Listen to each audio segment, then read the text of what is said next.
Now imagine you fail. Not a quiet oops, didn't get him this time kind of failure. No, this is the full-on catastrophic. Your knife slipped, you tripped on a tapestry, screamed instead of stabbed kind of disaster. The kind where the target lives, the guards are screaming, and you're suddenly very aware that you've got exactly 7 seconds before things go extremely medieval on your anatomy. Because here's the fun fact of the night. Failure as a medieval assassin was not an option. It was a death sentence. And not just death, spectacular death. The kind that ended with your body hanging in parts from various city gates while pigeons argued over who got your liver. Once you were caught, everything turned into theatre. Justice in the Middle Ages wasn't content to be swift and quiet. No, it was a public event. A chance for the authorities to flex, for the church to sermonize, and for the townsfolk to take a break from boiling cabbage and come watch a man scream. You, specifically. Let's run the scenario. You're dragged before a magistrate or a bishop or whatever crusty official happened to be in charge that day. You're bruised, bleeding, missing one shoe, and possibly still holding your dagger because your hand won't unclench. They accuse you of attempted murder, of consorting with devils, of breathing in an untrustworthy way. And you, being the professional you are, say nothing. Doesn't matter. They've already made up their minds.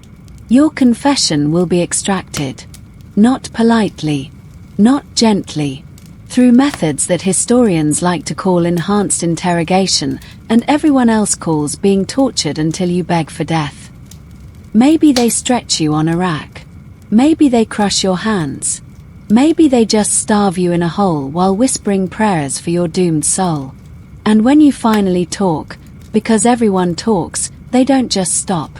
They want names, clients, co-conspirators, favorite poisons, your childhood dreams, your laundry preferences, anything they can use to paint you not just as a killer, but as a blight on society that must be scrubbed off with fire and iron.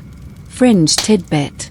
Some towns actually had designated executioners who got bonuses for creativity. Oh, you tried to poison a duke, they'd say. Let's hang you with your own belt and see how ironic we can make it. There were gallows for hanging, platforms for beheadings, hooks for hanging by the ribs, and if you were particularly unlucky, wheels. You don't want the wheel. Historians still argue whether these punishments were universally applied or more localized to certain regions. But we know one thing. Assassins who got caught almost never got fair trials. They were political pawns, moral warnings, and grisly reminders to everyone else that even thinking of crossing the powerful would end in a screaming finale. Sometimes they paraded you first. Through the streets in chains. People threw things. Rotten fruit if you were lucky. Bricks if you weren't. Children poked you with sticks. Old ladies made the sign of the cross. One guy might shout, "I knew it. I always said he looked stabby." And if you thought confession would earn you mercy, oh, sweet summer child. All it did was confirm their story. Now they could say you admitted to killing on behalf of Lord so-and-so. Except now Lord so-and-so is also present, gasping in horror and insisting he's never seen you before in his life. Fantastic.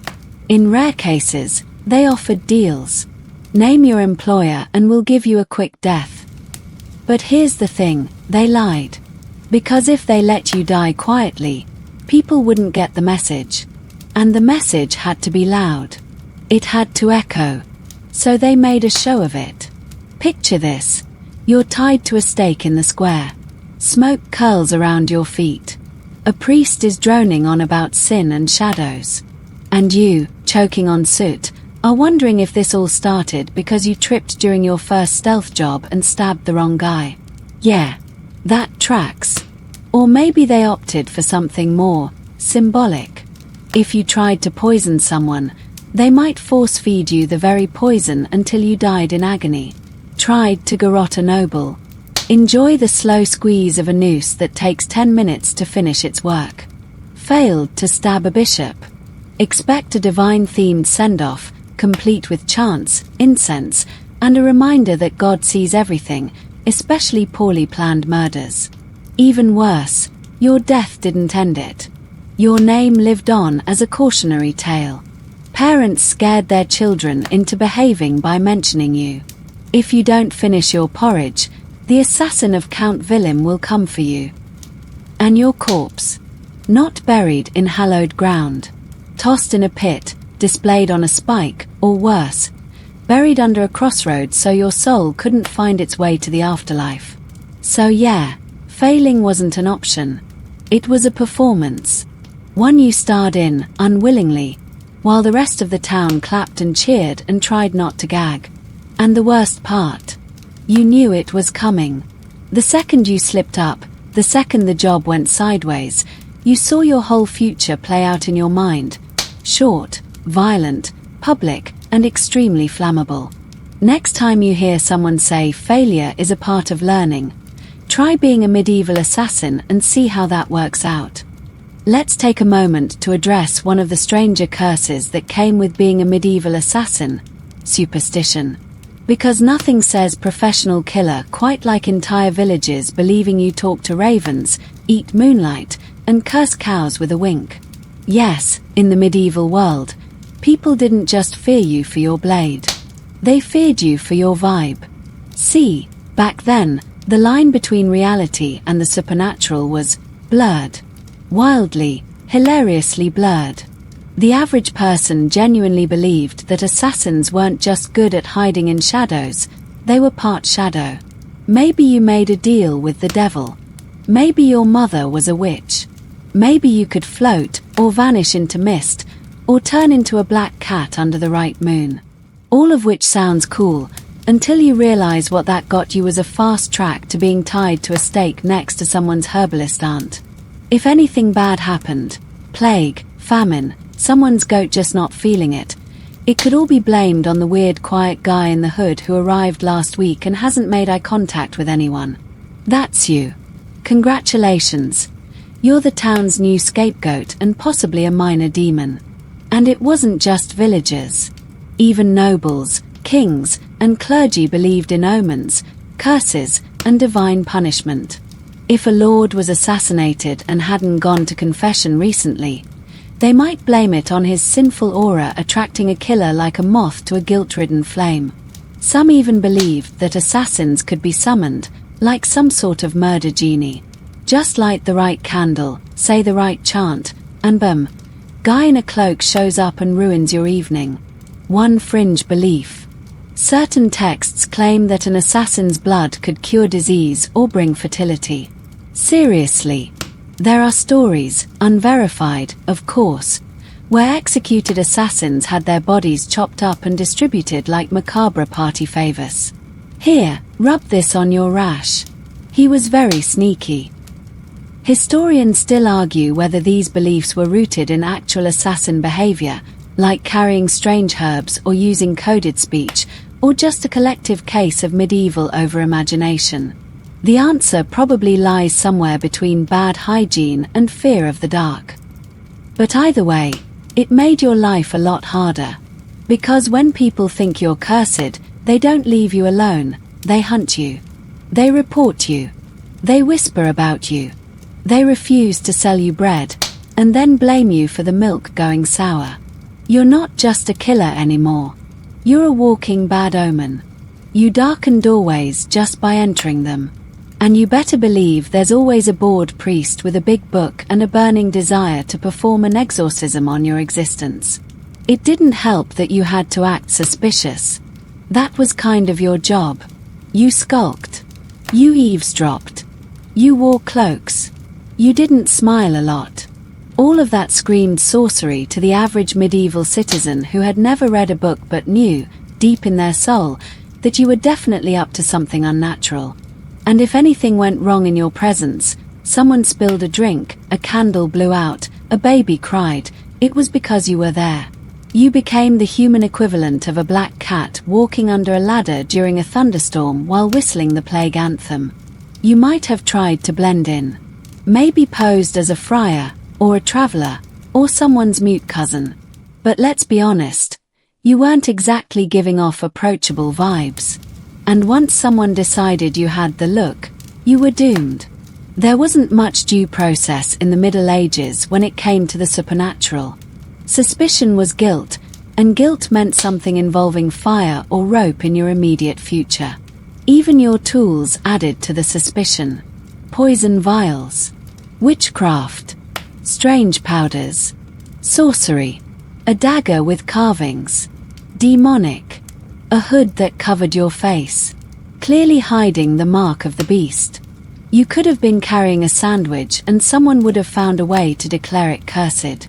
So you not only had to be stealthy and smart, you had to be mundane. You had to intentionally be boring. No flair, no mysterious glances, no dramatic cloak swishing.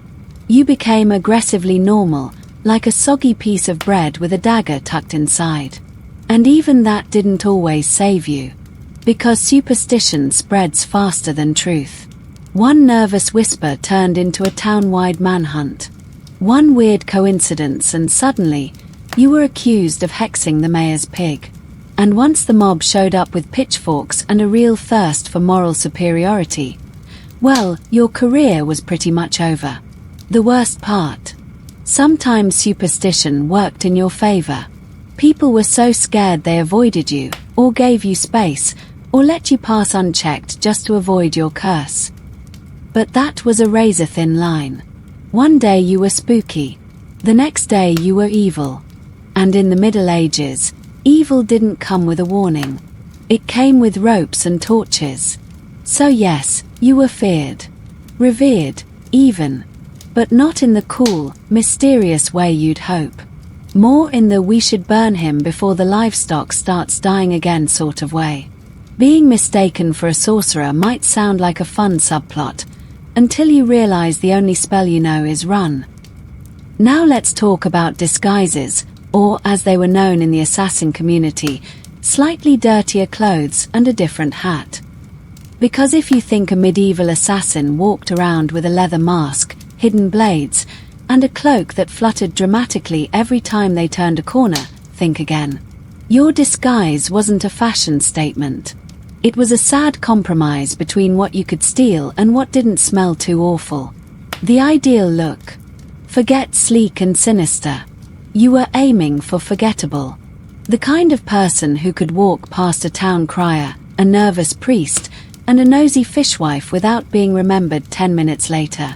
That meant you dressed like a laborer, a beggar, or some flavor of holy man no one wanted to make eye contact with.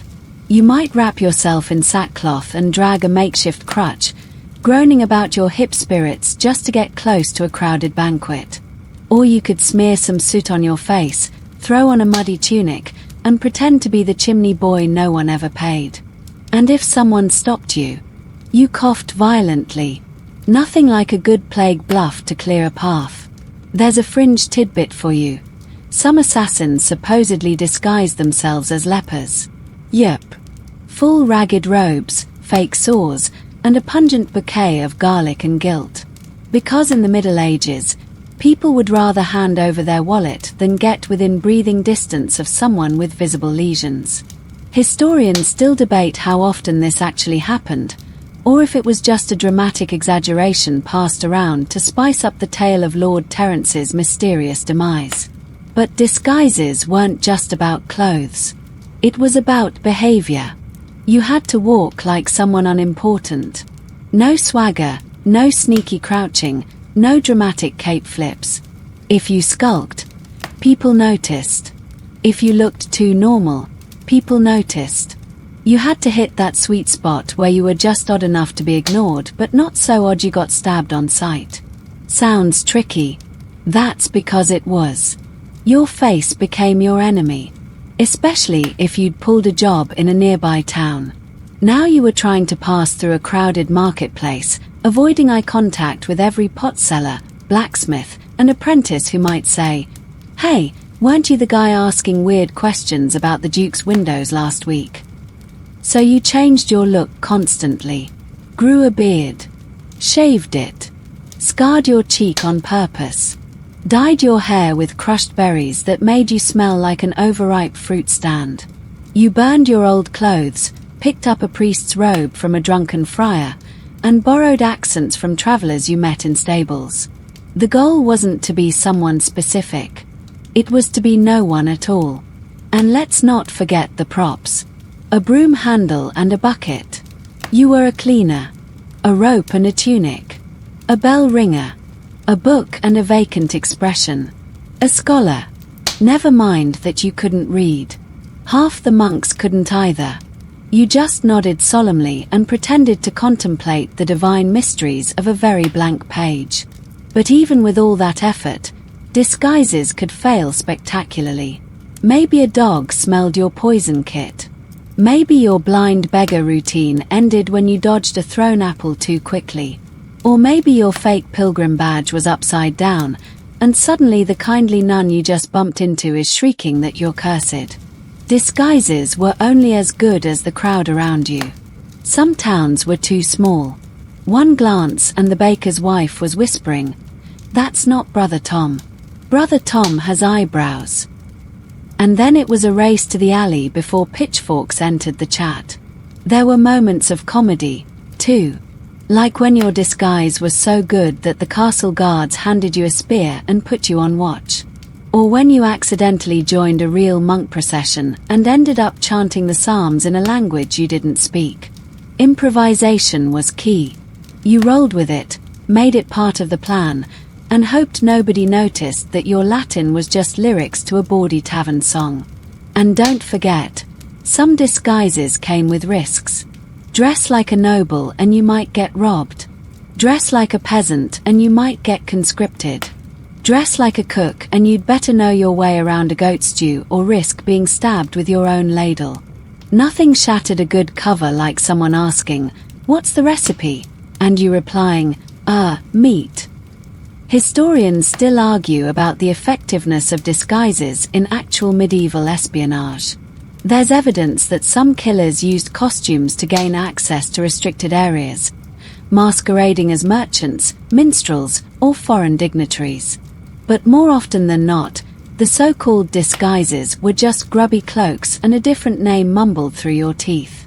And let's face it, after a few days on the run, you didn't look like a mysterious assassin. You looked like someone who hadn't slept, hadn't bathed, and might bite if provoked. You didn't need a disguise. Your entire existence was one. You were a lie walking on two sore feet, praying the guard at the gate didn't notice your dagger or your dead-eyed thousand-yard stare. So the next time someone in a movie pulls down a hood and slips through a party unseen, remember, in real medieval life, they'd probably trip on the hem, get mistaken for the groom's cousin, and end up stuck making polite conversation about harvest yields while desperately trying to not stab anyone prematurely. Let's say you've made it past the guards at the outer gate, disguised as a friar with a limp and an unfortunate body odor problem. You've slipped through the kitchens, dodged a drunken servant carrying soup, and managed to reach the inner sanctum of your target. And now, you face your next delightful obstacle, getting to your mark without dying in a place designed specifically to make that impossible. Because here's the truth, your targets weren't exactly lounging in open fields waiting for a surprise stab. They were holed up in fortresses. Real ones. Built with thick stone walls, limited entries, and architectural features that screamed absolutely no assassins allowed. Every stair creaked, every hallway echoed, and every room had at least one angry dog and 3 guys who hated being bored. Medieval castles weren't cozy. They were paranoia made manifest in limestone and drawbridges. These people had survived feuds, wars, and at least one cousin who tried to poison them with a suspicious apple tart. Their living spaces were fortresses inside fortresses, and they designed them like video games set to maximum difficulty. Take the doors, for example. Massive things made of oak and iron, often barred from the inside. Good luck picking that lock with your rusty nail and a dream. Windows. If there were any, they were arrow slits, too narrow to fit through unless you were a malnourished spider with a strong sense of motivation. And you were neither. Your best bet was timing. You had to strike during a feast, a hunt, or a particularly vigorous argument with a steward. But even then, you faced obstacles. Guards didn't just stand around. They paced. They changed routes. Sometimes they got curious. Hey, who's that guy near the Lord's chamber who's sweating and mumbling into his cloak? Fringe fact: some nobles actually employed tasters for everything: food, drink, even air in extreme cases. One paranoid duke reportedly had a servant sniff his room every morning just in case someone tried to poison the tapestries. The job was literally royal nose. Bet your high school career counselor never mentioned that one. And those dogs. Oh, they weren't just pets. They were alarms. Big, hairy, deeply offended alarms who barked at everything, especially strangers dressed like monks who smelled like trouble. Getting past a castle dog meant throwing it food, avoiding eye contact, or, in one ridiculous case recorded by a traveling poet, singing to it until it fell asleep. Ballads, apparently, worked better than poison. Once you reached the private quarters, the risk didn't go down, it amplified. The bedchambers of lords and kings were stuffed with retainers, guards, and sometimes suspicious spouses who didn't trust anyone. You might open a door expecting to find one sleeping duke and instead find his cousin sharpening a sword because he had a bad feeling about tonight. Historians still argue whether assassins ever succeeded inside true castle walls. Some claim most killings happened in ambushes outside the fortress, in hunting parties, baths, or poorly guarded pilgrimages. Others cite examples of daring midnight infiltrations, but even those usually end with the assassin dying 5 minutes after the deed was done, possibly via a decorative mace. Let's say you manage to reach the mark. One breath, one strike, clean, quiet. You think the hard part's over. It's not. The real nightmare is getting back out. Every corridor you pass now has 3 guards in it. The kitchen staff you smiled at earlier. They're screaming. The dog's awake and deeply offended.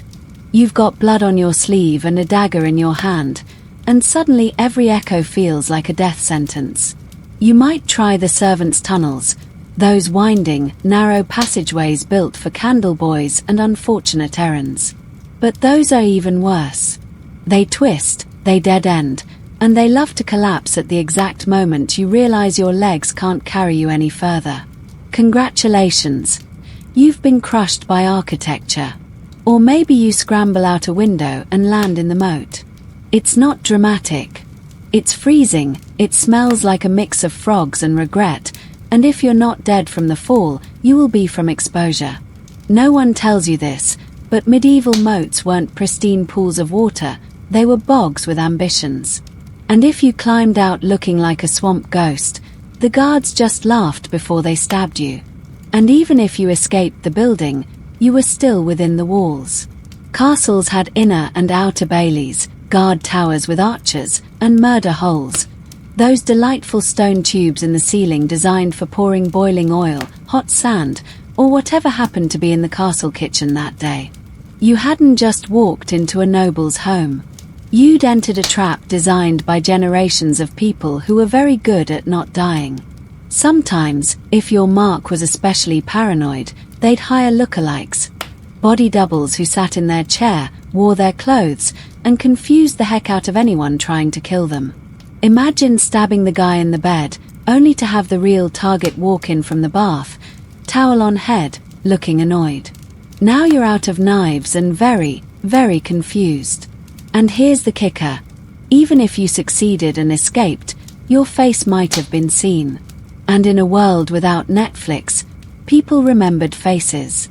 Yours would become a story, a legend passed around by terrified guards, suspicious lords, and traumatized chambermaids. You'd never be anonymous again. So next time someone tells you castles were romantic, remind them they were basically the nightmare version of a puzzle box, designed by rich people who assumed everyone wanted them dead. And you, lucky soul, had the job of proving them right. You remember that old friend you made on the road last winter?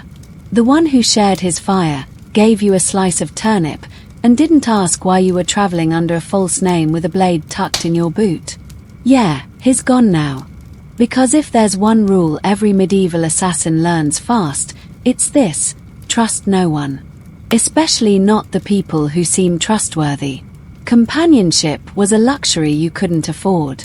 Every connection, every ally, every drinking buddy, every kind innkeeper who refilled your stew without asking, was a potential risk. Because the moment someone knew who you were, or worse, what you did, they became either a liability or a future grave. Let's say you did try to keep a friend or two. Maybe a fellow mercenary from back in your soldiering days, or a friendly herbalist who didn't ask too many questions about why you needed so much hemlock. It was nice. Briefly. Until they slipped up and called you by the wrong name in the wrong town.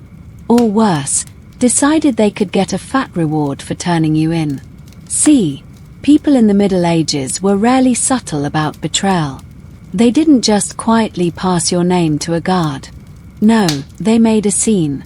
Oh my. I think this here gentleman might be the hooded figure what killed Baron Harland. Cue the gasps, the drawn weapons, the slow realization that your buddy has just bought himself a new donkey with your bounty. That's why most assassins traveled alone. It wasn't for the mystique, it was for survival.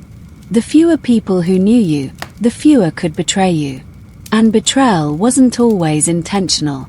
Maybe your friend gets drunk and brags. Maybe they leave behind a note with your name on it. Maybe they drop dead and someone finds your shared trail. It doesn't take much to unravel the lie you've stitched your life into. There's a quirky detail in a letter from a 14th century jailer who described an assassin who wouldn't even let the rats in his cell get close. He spoke to no one. Ate little. Slept with his back to the wall and his eyes open. And that was standard practice.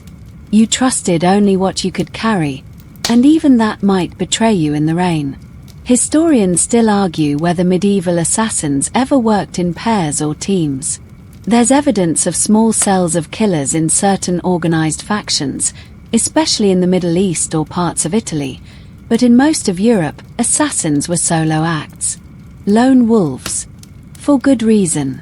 One person is hard to track. Two are double the footprints, double the questions, and double the odds someone screws up. Even the idea of a mentor, someone to train and guide you, is suspect. Sure, maybe someone showed you how to move quietly or which mushrooms not to eat. But long-term companionship, emotional support, that was as real as a unicorn with a sword. Every assassin knew, the closer you got to someone, the closer you got to being dead. And it's not like you could write letters or send messages to check in. The medieval postal system was, well, it mostly involved shouting. Anything written could be intercepted. Anything said could be overheard. You lived in half-truths, vague nods, and grunted warnings. Don't trust the priest in red. Someone might whisper. But what priest? What red? And was that warning for you? Or were they hallucinating from spoiled bread? Even in moments of dire need, bleeding from a wound, half frozen, desperate for shelter, you couldn't just knock on a door and beg.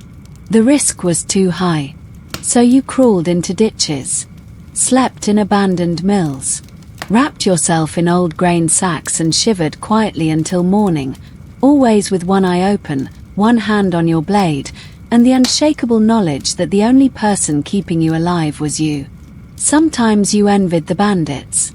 At least they had camaraderie, jokes around the fire, shared loot. Betrayal, yes, but also laughter. You had silence, paranoia, and the company of your own regrets. And yet, despite it all, there were times you missed companionship. Missed the warmth of a shared joke, a knowing glance, the sound of someone else breathing nearby who wasn't trying to kill you. You might find yourself eavesdropping on couples in taverns, or watching children play in the mud, wondering what it would feel like to live without fear, just for one evening. But that wasn't your life.